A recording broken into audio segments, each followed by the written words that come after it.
Welcome in the world of Python programming under machine learning using Python series of lectures. This is lecture 4, Python loop control statement. Hi, I am Sunil from GCS Solutions. The contents of this lecture are decision making statement. We will be revisiting decision making statement. Under that we will learn nesting of the statements. Then we will revisit data type, that is the range type.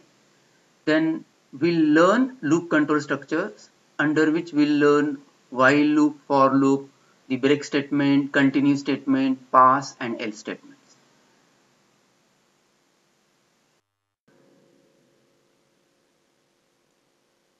The nested statements are embedded statements used to perform some complex programming problems.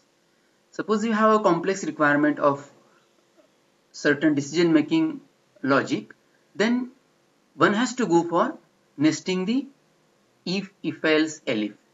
The general form of nesting for decision making statement is something like you have if some condition and then you have again some if condition. So you check whether first condition is true, then you go for the next condition check, and then you do some action. So we'll take some real world examples, some examples in technical world while solving the complex problems. For learning purpose, we'll be dealing only with small conceptual hands-on. The second syntax is if and else syntax. Now in if certain condition is true, then you can again have a certain check of some different condition and you perform some action. Else, you have some condition in else part and then you do some other action. Similarly, you can have if else, and within if else you can embed if else. So this we'll see in details. Moreover, you may have even multiple statements to be worked with if else. Now here you may have even complex structure like if some condition is true, then check some condition, and if this condition is true, then do this, otherwise do this. Or if this outer if condition is not true, then you have elif. Now in elif you have if else, then you have some elif, then do something else, do what you want to do. So something like this you can use as a complex structure. Now let us see one example on this nesting of if else. Now here is the example. Do remember, we don't have any array to store numbers, given numbers. Now the problem statement is given the variables with the value like A is 30, B is 45, C is 35 and D is 40. Now we have to find largest among the four numbers, given numbers, and print it. Now I am going to make your life little bit miserable by solving this problem in certain more complex way. The way is quite intuitive to the thinking, the general thinking of human being, but while putting into the logic, it is very complex. Now under certain conditions, we may need complex implementation, but we may even opt for the simplest solution. Just to make you understand the real complex use of this nesting, I have done this example in some more complex way. So how will you decide which one among A, B, C, D is the largest one? So my intuitive logic says first compare A with B and decide which one is largest. Either A is largest or B is largest. Once I have picked up A as the largest, so I have compared first A with B and I pick up A as the largest. Once I know that A is the largest, then among C and D I decide which is the largest. And then I compare my A with either C or D. Assume that in this case C is larger than D. Then what do? I compare A with C and among A and C I decide which one is the largest one. This way I have either C is larger or D is larger. Then I compare A with C. If D is larger, then I compare A with D. So among A, C, D, I print the largest one. I have some similar logic for the condition if A is not greater than B, and in that case for sure B is greater than A. So once I have picked up B among A and B, then what left is comparison of C and D. Among C and D, whichever is the largest number, I compare B with that largest number. So same logic I have put in the second step. So I have B as the largest, then among C and D, I decide which one is the largest. If C is the largest, I compare B with C, or else I compare B with D. Now this complex logic for finding the largest among the four given variable values, I have put this using if elif. So if A is greater than B, then I check C is greater than D. If this condition is true, then A is compared with C, otherwise A is compared with D. If A greater than B is not true, that means B is largest, then I go to the else part. So this is the else part. Now I know that B is the largest, then what left is if C is greater than D. If this statement is true, for sure C is the largest, then comparison is left between B and C. Otherwise comparison is left between B and D. So this way I can fantastically decide among A, B, C, D which one is largest. And this is more intuitive and generic logic. You may go for very simplest logic. Can you think of that simplest logic? Well, I'll help you out in solving this problem more easily in some next lectures. Now here is a spider IDE I have used to execute this code. So if you carefully see this snapshot, so spider IDE automatically enclosed every detail, basic details of the program, like what is the coding scheme used with this IDE, then on what date your program was being created, who is the author. Here I am the author, so Sunil is printed. So this whole thing is nothing but the comment related to program, and it is embedded in triple double quotes. This is called commenting. Now here 4 variables I have declared, rather I have assigned values to these variables, and whatever logic we have discussed in the earlier slide, same logic I have put here one after another as the sequential statements. Though these are sequential, seems to be sequential statements, but these are all decision making statements using nesting of if, else, elif. Now here is the status of the variable. So you have variable explorer in this IDE. So here you can clearly see what are the values assigned. So Python will create the objects of int type, and each of these object will be having reference. For example, object 30 has reference A, object 45 has reference B, object 35 has reference C, and object 40 has reference D. So these are the programming variables to which a memory is given and references are established. Now here if we execute program, so here is the run button. So this green button is run button. If I click on this, my program will get executed by giving some messages, some background working of the Python, and I get answer 45. Now if you see carefully, among these A, B, C, D, B is the largest, that is variable B which holds value 45 is the largest one. I have got printed over here. So this way I recommend you to use Anaconda, and in Anaconda environment you will be having so many IDEs which are used basically for Python programming. Next, data type. So we'll now study here the range. Range is again a data type as well as function. Why do I discuss range here? Because we will be studying this course, entire course, with certain relevancy. It won't be like under certain heading. If we start studying say data types, so we should finish up the data types in one go. This is not the way of learning. The way of learning is establishing relevancy of the concepts in programming to remember those concepts for longer period of time. So here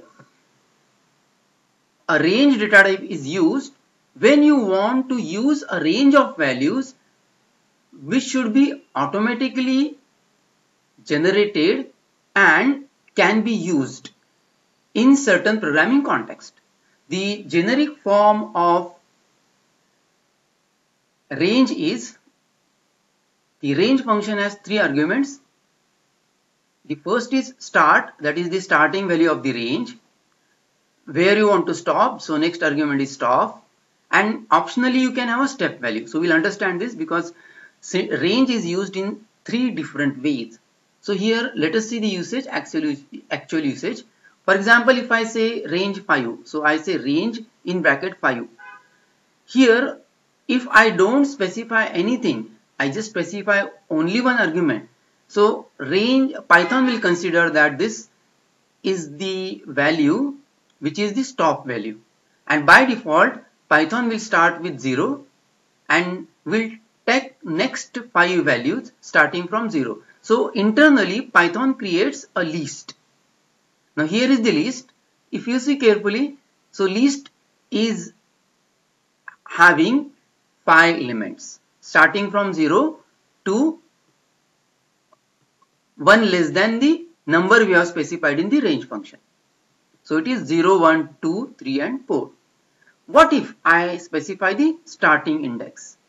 Now rather than starting index, I say the starting value, the start value. If I say range 2, 6, so here Python will start with value 2 rather than starting the index, rather than starting with the value 0, Python will start with the given value, say 2, and it will take next values till 6 minus 1. So we have specified two arguments here.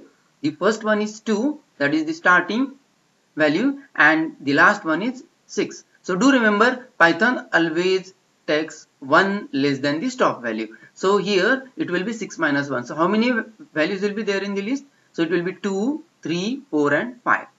Now you can even specify the step value. For example, if I say I want number ranging from 1 to 10, but each time I don't want to start by default with step value 1. That means suppose I start with 1, the next value automatically will be 2, then it will be 3, but I don't want the numbers in range to be in that sequence. So what should I do? I can even specify the step value. So third argument to the range function is step. So here how it works? So it will start with 1 and will take every next value after a jump of 2 till what?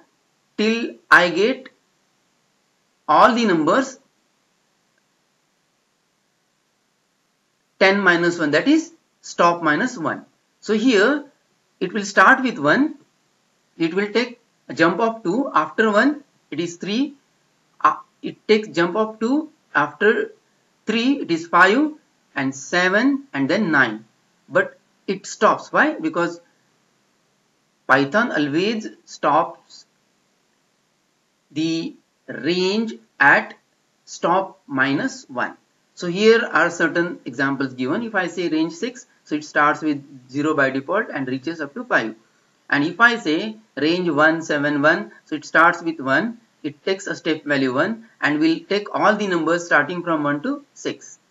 So here are different representations. Again same, if I say range 5, it is the same thing we have discussed. If I say range 5 to 10, so it will take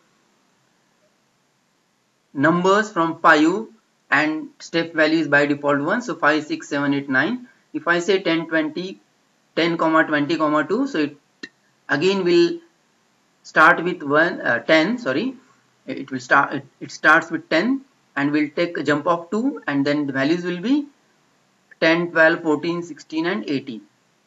Why 18? Because it will not take the end value. It always takes end minus 1. So do remember this. Now let us see hands-on on range function or range data type.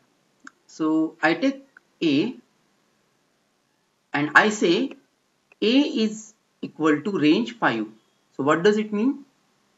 It means that range function will create a range of values from 0 to 4 and will store in A, which is a list reference. We may call it as a variable, but that variable reference is for list. So internally a list is maintained and we'll see list this data type under collection at length. You need not worry now.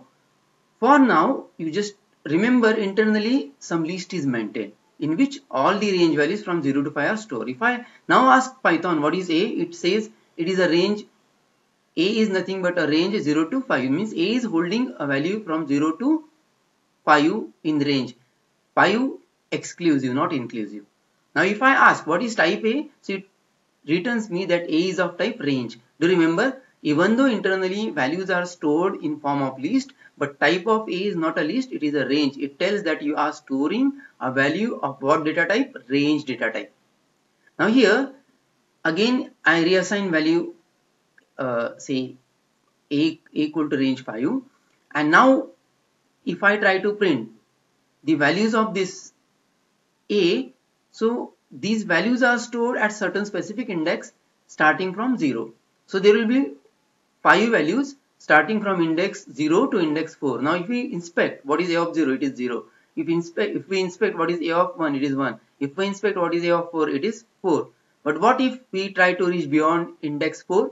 So A of 5. So A of 5 is error. Why? Range object index out of range. Because range has taken 5 values, started with index 0 and reached up to 4. So there is no index 5 present in the A, which is a range variable. So you get error by Python. Now let us come with some different example that I have started my range value from 2 and I want to reach up to 4. So I have specified start number as 2 and the end number as 5. So here there are only 3 values, 2, 3 and 4. Now if I say what is A of 0, I get 2. What is A of 1? I get value 3, because starting value is 2. And what is the end value? End value is obviously 4, but it is stored at what index? Index 2. But what if I try to inspect what is value at index 3? So at index 3 doesn't exist with A, so it gives me error. Again, range object index out of range. And now if I say A of 4, I get answer 4. Question is, can I have these arguments to range as a float? So this is word of cautions. Don't try to include float as the value or as the value passed as an argument to range function. You get an error. Python will lovingly give you a message. Float object cannot be interpreted as int. So you can't pass float as an argument to the range. You have to remember this. Next, loop control statements. So loop control statements of Python are used to perform repetitive tasks. Suppose I want to perform some task repeatedly. Suppose I want to print number ranging from 1 to 10. So I should not go for 10 print statement. Rather, I should devise some logic which will use a statement or certain group of statements repeatedly and smartly. So there are two types of loops control statement loops in Python, or I may say loop control statements. So first one is while loop and the second one is for loop. Now here there is close relationship between for and range. That's why I have first finished up with the range data type and now I am going to start with loop. I have not covered range under the fundamental data types at the time of discussion of fundamental data types.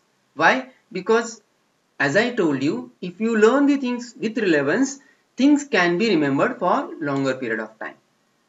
Now here the syntax of while loop is that you can have while some condition true, do something. So here you have just while some condition and do something.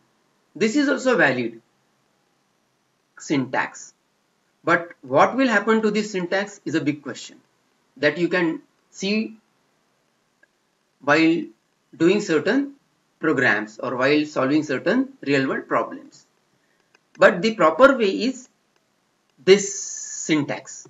You have some loop counter variable. Loop counter variable is the variable which helps us to count the number of times while loop is getting executed. That is called loop counter variable. So you take a loop counter variable, you initialize that loop counter variable with certain value, you test that counter value to some target value. Till that loop counter value reaches to target, you repeat certain tasks. But while repeating, you always update the value of counter. Now if you see the syntax of while, so you have a while, some condition, colon, after colon whatever group of statements are followed, those group of statements are becoming a part of while. Do remember, here colon is nothing but beginning of the block.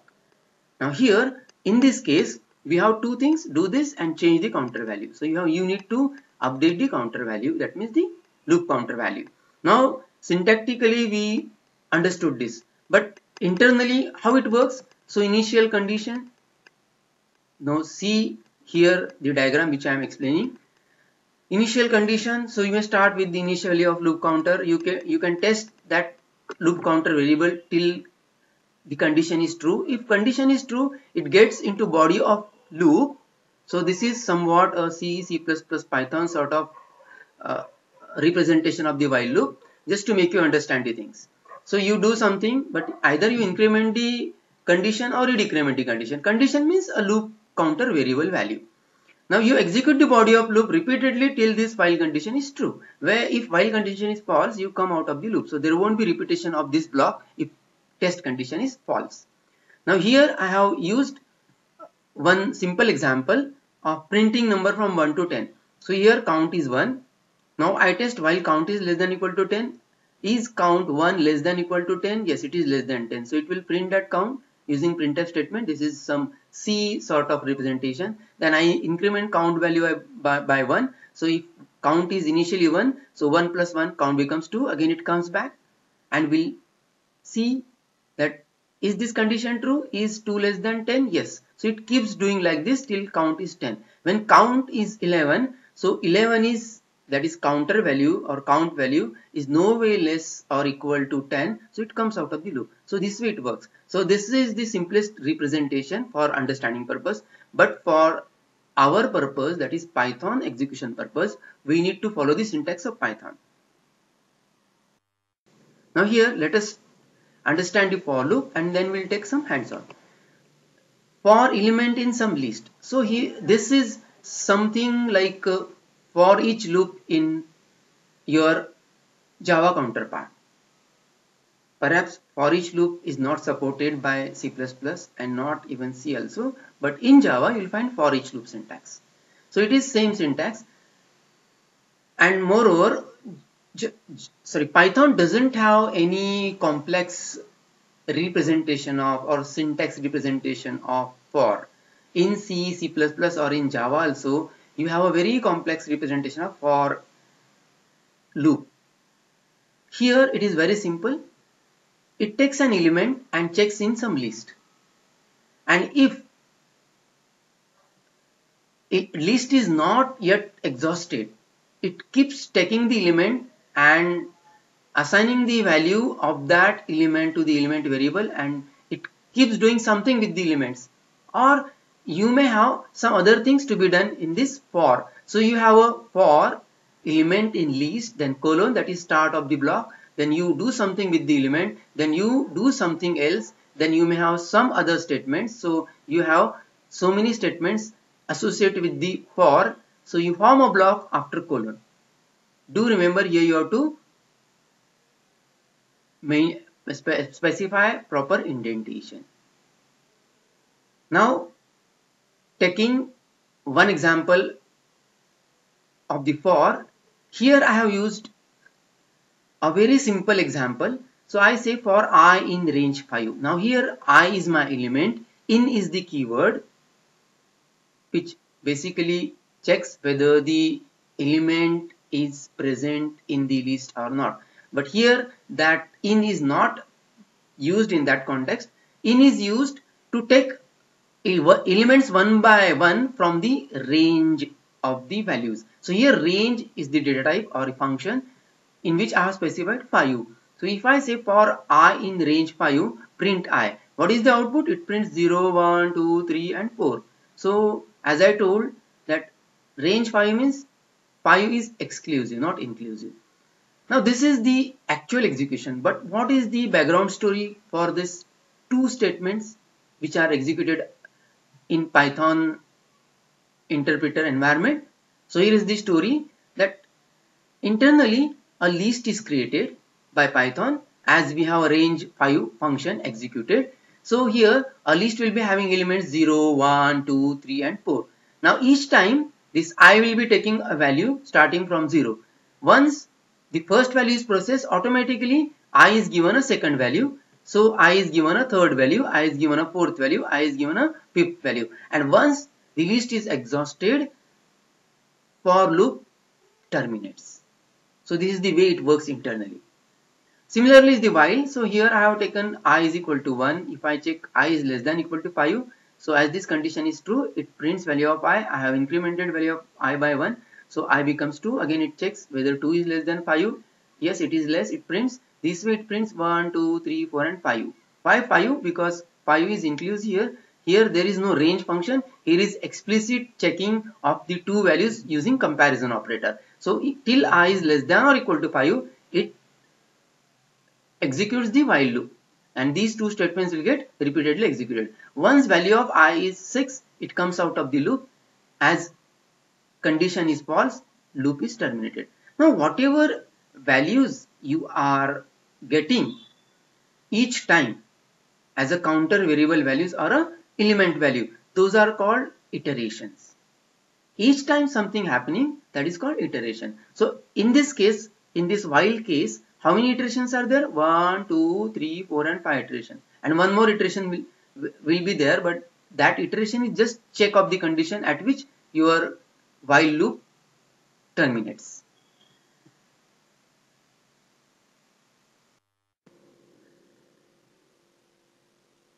Now we'll study break and continue statements with for loop.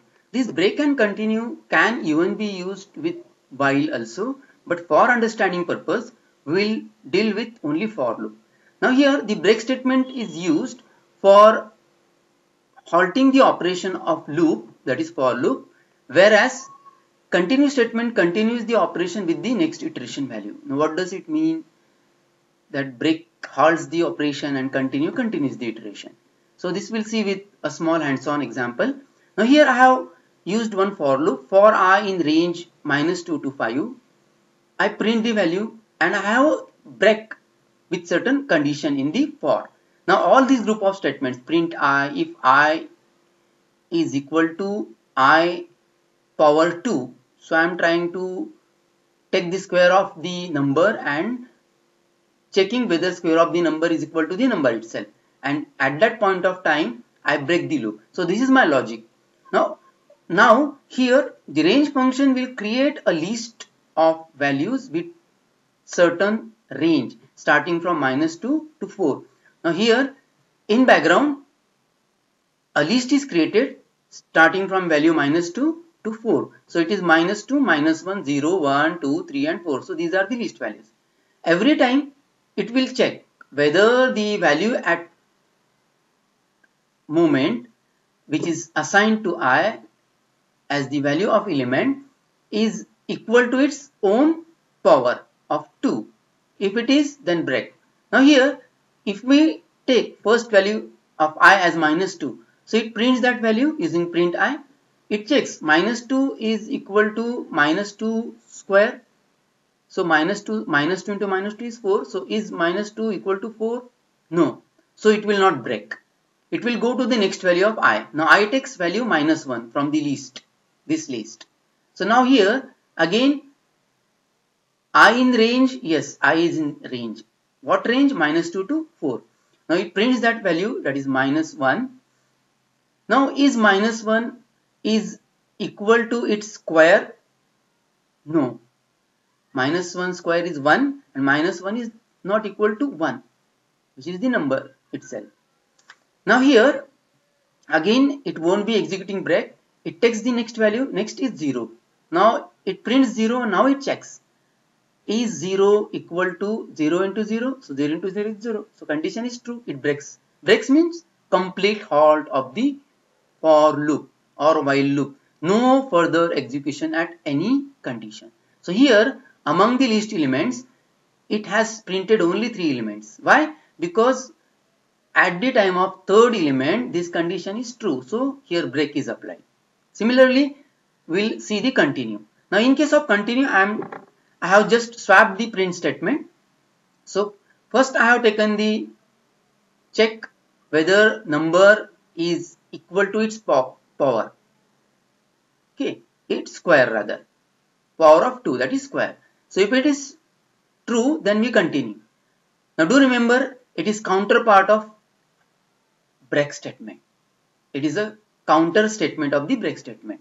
So here it again takes the same list starting from minus 2 and ending with 4. So there are overall 1, 2, 3, 4, 5, 6, 7 elements. Okay. Fine.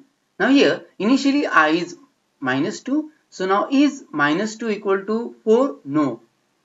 So it will not execute this continue because continue is a part of if, because after colon continue statement is there and the indentation of if and printed is on the same line. So these if and print statements are part of the for. So obviously if continue is part of if and if condition is false, continue will not get executed. So it prints minus 2. So now it takes minus 1. So is minus 1 equal to its square? No. So that is also printed. Now is 0 equal to its square? Yes. Condition is true. Continue. Continue means continue with the next iteration value. So it will not go to the print I statement. Rather it will go to the next value of I in the list. Now what is the next value? It is 1. Now again it checks. 1 is equal to its square? Yes. It continues. It will not go to the print statement. Now again it takes 2. Now is 2 equal to 4? No. So this way what you find that wherever this condition is true, number equal to its square, those values are skipped. That means that particular iteration value is skipped and it continue statement continues with the next iteration value.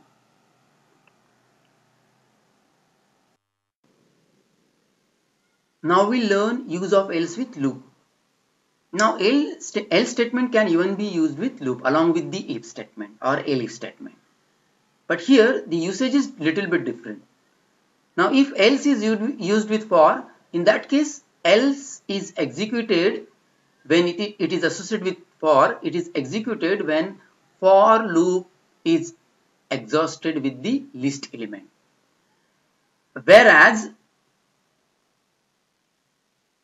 the else with while will get exhausted when the condition of while becomes false. That is, whatever condition you have in while that becomes false, at that point of time else which is associated with while will get executed. Now for else will get executed when list is exhausted. Now let us see this difference. Now I have a code snippet.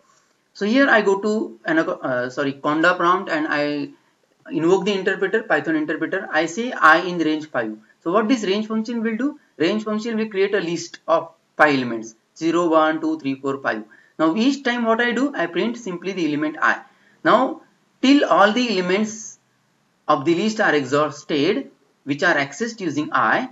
So here the output will be 0, 1, 2, 3, 4 and then when list is exhausted, it will come out of the for loop and will execute the else statement and whatever statements are part of that else block will get executed.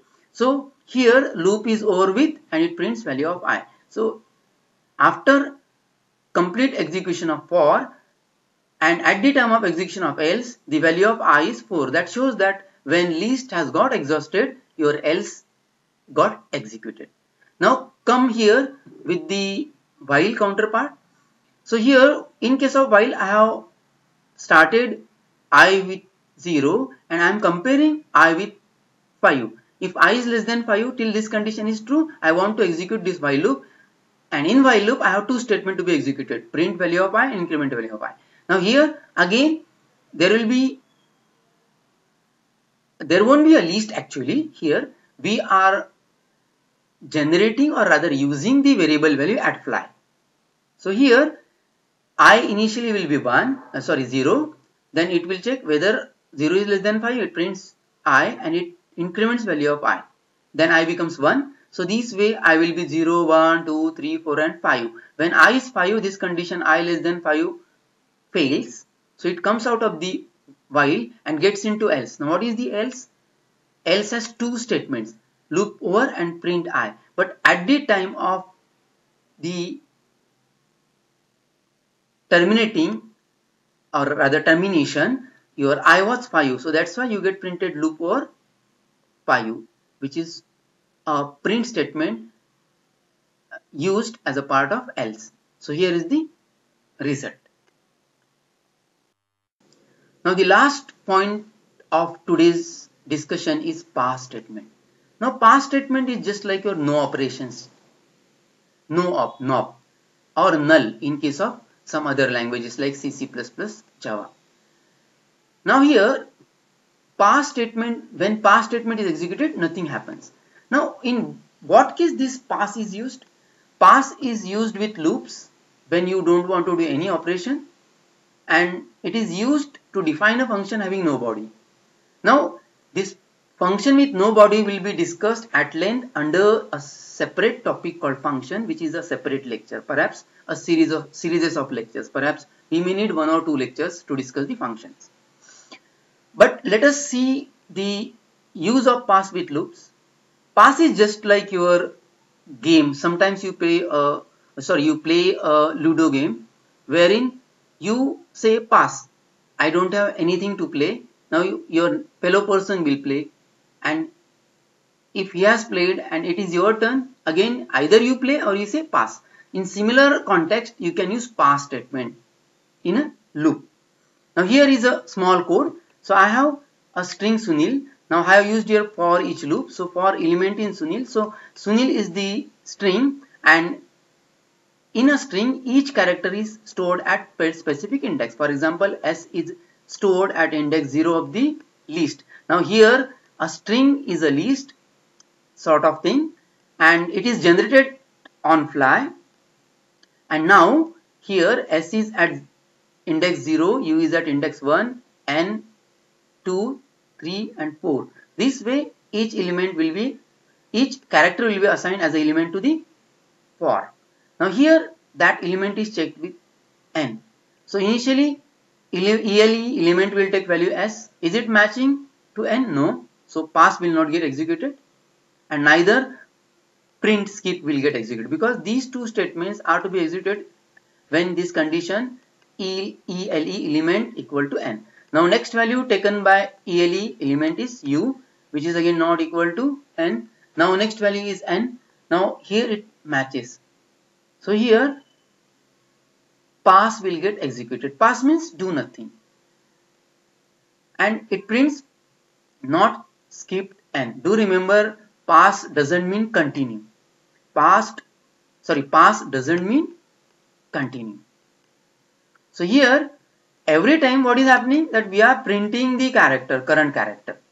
If this condition is true, then only we will be executing these two statements. Otherwise we want each element to get printed. For your surprise, even though this condition matches, the output here it tells that pass statement has got executed, but it has not skipped the current value of for. So it prints everything, SUNIL. Hope so that you have got clear with this concept. Now pass will be used more practically in solving certain real world problems. We'll see that while solving certain problems, don't worry.